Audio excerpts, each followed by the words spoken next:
Et bah voilà, match nul entre le Benfica Lisbonne et le Paris Saint-Germain. On pouvait s'en douter. La première mi-temps parisienne a été complètement catastrophique.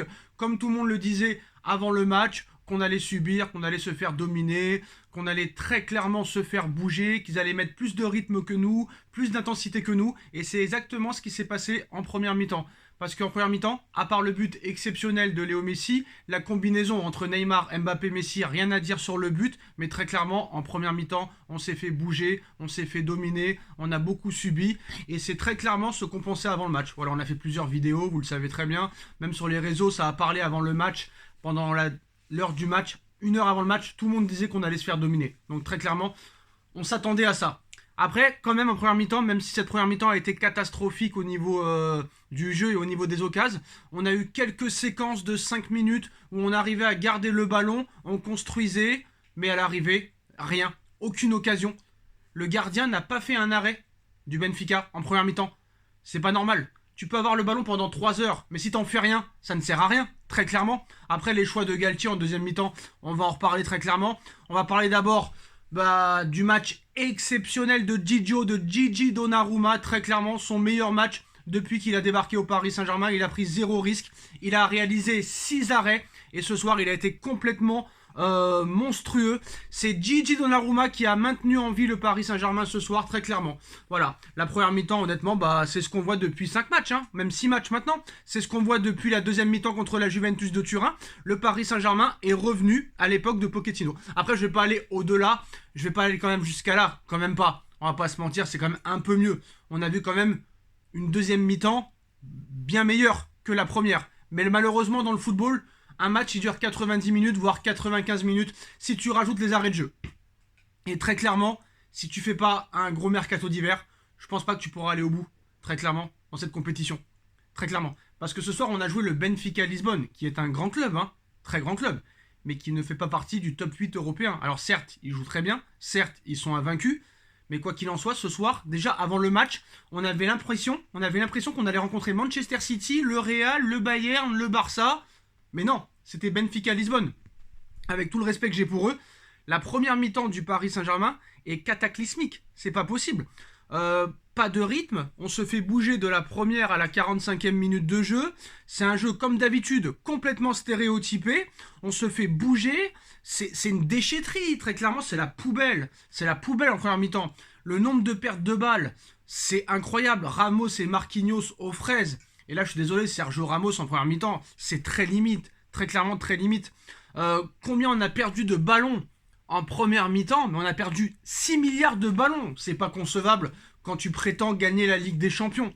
Quand tu es un club qui prétend gagner la Ligue des Champions, que c'est ton but ultime, tu peux pas perdre 100 000 ballons en une mi-temps. C'est pas possible. Et franchement, en première mi-temps, que ce soit la défense centrale, que ce soit les latéraux, ou que ce soit les attaquants, à part Léo Messi qui a fait un très grand match. D'ailleurs, j'ai pas compris pourquoi il a sorti Léo Messi à 10 minutes de la fin, alors que c'est le seul qui est dangereux devant. Il va falloir qu'il s'explique en conférence de presse. Encore faut-il que les journalistes lui posent la question après le match. Pourquoi vous avez sorti Léo Messi à 10 minutes de la fin alors que c'est le seul qui se bouge le cul, c'est le seul qui se procure des occasions, c'est lui qui a marqué, et le mec, alors que le Neymar et le Mbappé ne foutent rien, Mbappé on l'a pas vu, à part sa frappe dans les nuages qui est partie derrière le stade, on sait pas où elle allait, elle a visé la lune la balle, bref. Et Neymar qui a pas arrêté de parler à l'arbitre. Neymar, à part son retourné sur la barre, il n'a strictement rien fait. Je pense que Neymar ne foutra plus rien ou fera le minimum syndical jusqu'à la Coupe du Monde par peur de se blesser. Parce qu'on sait très bien que Mbappé et Léo Messi ne se blessent jamais. Alors que Neymar, il y a 3 chances sur 4 qui se blesse juste avant la Coupe du Monde et il en est conscient. Et je pense que maintenant, Neymar, depuis 2 matchs même, hein, mais de maintenant au 6 novembre, il fera le strict minimum. Très clairement. Donc moi je pense que dans peut-être les prochains matchs, il faudra peut-être songer peut-être à ne pas faire jouer trop Neymar. Parce que si c'est pour que le mec ralentisse le jeu, ne va pas chercher les ballons et ne crée rien et ne procure rien, et à part rester roulé par terre pendant 3 heures et parler à l'arbitre pendant 2 heures, franchement, Neymar, il commence à avoir plus de cartons jaunes que Marco Verratti depuis le début de saison. Je crois que Neymar, c'est 5 ou 6 cartons jaunes depuis le début de saison pour un attaquant. C'est pas normal, c'est pas concevable. Donc voilà, première mi-temps catastrophique, mais Gigi Donnarumma, quoi qu'il en soit, est l'homme du match ce soir. Voilà, Messi en deuxième, parce que certes Messi, il a marqué, il a fait un énorme match, mais franchement ce soir, c'est Gigio Donnarumma qui te sauve le match, qui te maintient en vie et qui te permet d'être invaincu. Donc voilà, première mi-temps catastrophique, les latéraux aux abonnés absents, la défense centrale inexistante et les Neymar et Mbappé fantomas devant, Messi qui maintient la barque offensivement, et heureusement que tu as Vitinha et le retour de Marco Verratti au milieu de terrain. Il n'y a que dans l'entrejeu et Donnarumma qui fait un petit peu faire travailler cette équipe, très clairement. Après, bon, on va pas se mentir, ça a été un match quand même mouvementé. Hein. Il y a eu une première mi-temps du côté portugais, qui est très clairement à l'avantage du Benfica Lisbonne, avec les 4 arrêts de Donnarumma. Et après, le Paris Saint-Germain, très clairement, qui a été beaucoup mieux. Hein. Voilà, beaucoup mieux en deuxième mi-temps. Didio, en deuxième mi-temps, il te fait encore 2 arrêts extraordinaires. Il est exceptionnel et incroyable pendant ce match. Ça a été clairement une meilleure deuxième mi-temps. Et j'ai l'impression que Paris est beaucoup mieux en deuxième mi-temps depuis le début de saison qu'en première. La défense, il va falloir en parler. La défense, elle est catastrophique. Ramos, il est aux fraises. Il avance plus, le pauvre. Alors certes, il ne se blesse plus. Il joue tous les matchs. Il est régulier. Mais il n'a pas fait un bon match cette saison, à part le match contre Nantes, peut-être au Trophée des Champions. On n'arrive plus à faire un clean sheet. Et très clairement, Danilo qui marque contre son camp, certes. Mais Danilo, ça a été le meilleur des 3 devant. Après, Marquinhos, il a été un peu mieux, mais c'est quand même assez limite. Marquinhos n'arrive pas à retrouver son niveau qu'il avait encore il y a un an. Ce match contre Madrid, ce crash à Madrid, cette remontada, lui a fait beaucoup de mal. Il n'arrive pas à s'en remettre. Et aussi, il y a un problème, et ça on en parle depuis maintenant plus de 5 matchs. Il y a un manque d'efficacité, il y a un manque de réalisme devant, c'est pas possible. Il manque un numéro 9 à cette équipe. Je sais ce qu'on va me dire, le numéro 9, tu le mets où? Un des 3 de devant doit sauter. Mais certainement pas Messi, certainement pas peut-être Mbappé ou Neymar, on va me dire, mais un des 3 doit sauter. Et s'il y en a un qui doit sauter des 3, ce sera Neymar ou Mbappé. Ce sera pas Mbappé vu comment ils l'ont prolongé. Mais là, si Neymar continue à ce niveau-là pendant les prochains matchs, après voilà, on me dit toujours, tu défends toujours Mbappé. Bah, je vais pas le défendre parce que ce soir, il a été catastrophique. Voilà, au moins Neymar a eu une occasion, il a fait une retournée sur la barre. Mais Mbappé, il a été inexistant. Casper le fantôme, Fantomas, ce soir, il est nullissime, catastrophique. Voilà. Bon. La seule chose positive, c'est que tu restes. Invaincu. Voilà, c'est la seule chose positive et que tu restes premier, surtout. Tu restes premier de la poule avant ce match retour. Le gardien de Benfica aussi a été solide, a fait une très bonne deuxième mi-temps.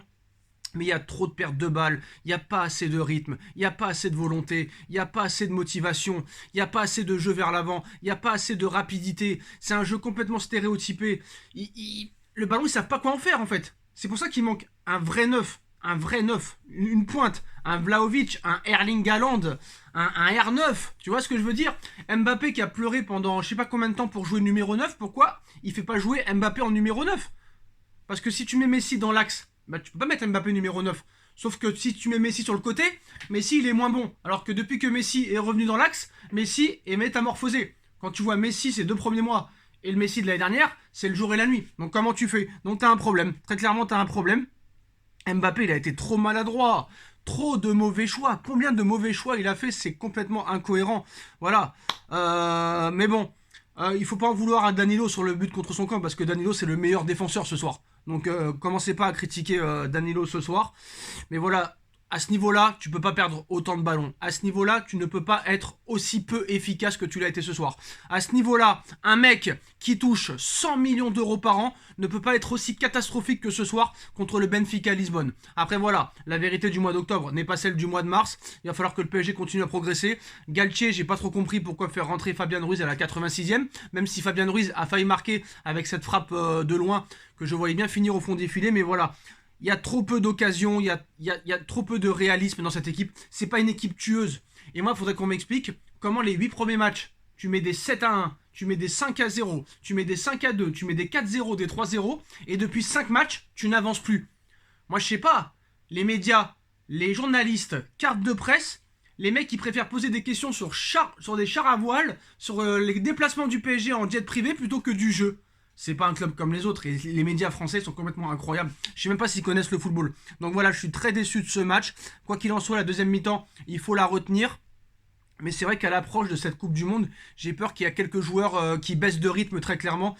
Mais il va falloir montrer un tout autre visage parce qu'on ne pourra pas toujours compter sur des exploits individuels ou des exploits du gardien très clairement, même si c'est son rôle, hein, c'est clairement son rôle. Mais voilà, il y a eu trop de pertes de balles, il y a eu trop de faiblesses dans le jeu, il y a eu trop de déchets. Et ça, c'est pas possible à ce niveau-là. Il va falloir vraiment se réveiller parce que là, j'ai l'impression que saison après saison, on continue à dire la même chose. Moi, on me dit je suis pessimiste. Bah ouais, bah, je suis pessimiste parce qu'à l'arrivée, si j'étais pessimiste et qu'on gagnait tous les ans la Ligue des Champions, là, je pourrais dire non. Là, c'est bizarre ce que tu fais. Mais tous les ans, c'est la même chose. À l'arrivée, on dit ça tous les ans au mois d'octobre et à l'arrivée, on se fait éliminer en huitième de finale. À part la finale et la demi-finale qu'on a fait en 2020 et 2021, à l'arrivée, c'est toujours le même résultat. Et à un moment donné, Galtier, je comprends pas pourquoi il fait sortir Messi. Pourquoi tu fais sortir Messi à 10 minutes de la fin alors que c'est le meilleur de devant? C'est le mec le plus dangereux devant, très clairement. Par contre, un mot sur Vitinha aussi. Quel milieu de terrain, quel joueur. C'est vraiment la meilleure recrue parisienne de cet été. Très clairement, Vitinha, il va encore monter en puissance et il est phénoménal. Maintenant, il va falloir réajuster la défense centrale au prochain mercato. Si Skriniar vient, tant mieux. Et acheter un numéro 9. Sinon, ça risque de vraiment être très compliqué pour aller plus loin. Voilà les postos, dites-moi en commentaire ce que vous en pensez. Le PSG, malgré ce match nul, reste premier du classement, reste invaincu. Et on se retrouve dans quelques minutes pour le débrief de Nono sur la chaîne Les Vidéos de Nono Sacha. Le lien est en bas en description. A tout de suite, tchuss.